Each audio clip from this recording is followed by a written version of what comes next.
Do we want to be the people driving in the car, living Groundhog Day every day to work? I don't want that. And I've been hustling my ass on multiple businesses, but I have some financial goals. And this came up to me as another stepping stone to me reaching those financial goals. And so Jaren's been very supportive through this whole process. He's been like my rock. Are you willing to talk about any of this? Yeah, I'm more than happy. Okay. My perspective is less about making the money. This is an interesting story to contrast with we used to be super Mormon, like just crazy intense.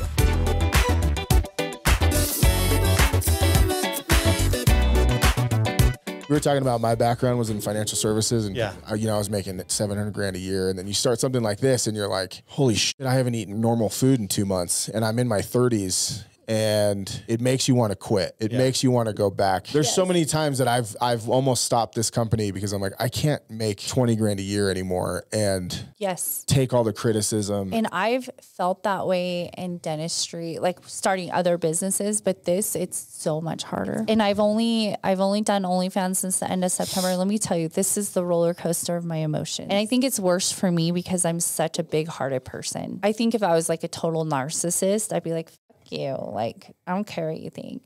But it's definitely been where I'm like, what the fuck am I doing? Like at night I'll go to bed and I'm like, this is great. Like I've met so many cool people and the doors are opening and expanding.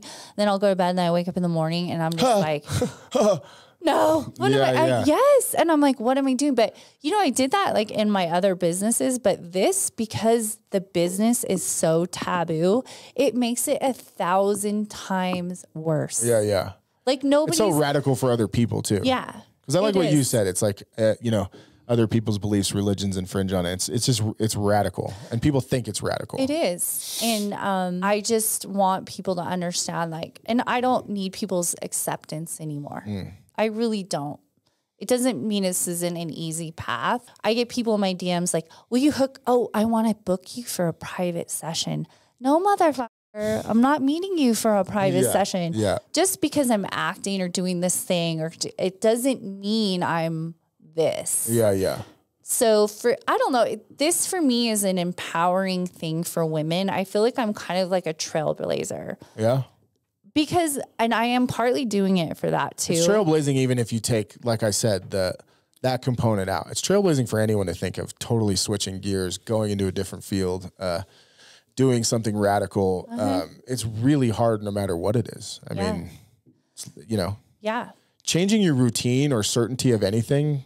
It's huge. Can f you up mentally no matter what it is. Do we want to be the people driving in the car, living Groundhog Day every day to work? I don't want that. And I've been hustling my ass on multiple businesses, but I have some financial goals. And this came up to me as another stepping stone to me reaching those financial goals. And so Jaren's been very supportive through this whole process. He's been like my rock. Are you willing to talk about any of this? Yeah, I'm more than happy. Okay. My perspective is less about making the money. This is an interesting story to contrast with we used to be super Mormon, like just crazy intense. And I saw in my mind, like the perversion of suppressing every possible sexual thought. I've seen what has happened. We have a neighbor an uncle who molested all my cousins, and and I touched on that. Well, but for me, it was more of like breaking through the moralistic shaming of sex in this world, specifically in the United States. We're worse than other countries. We were talking about this. You traveled, like I've traveled all over the world.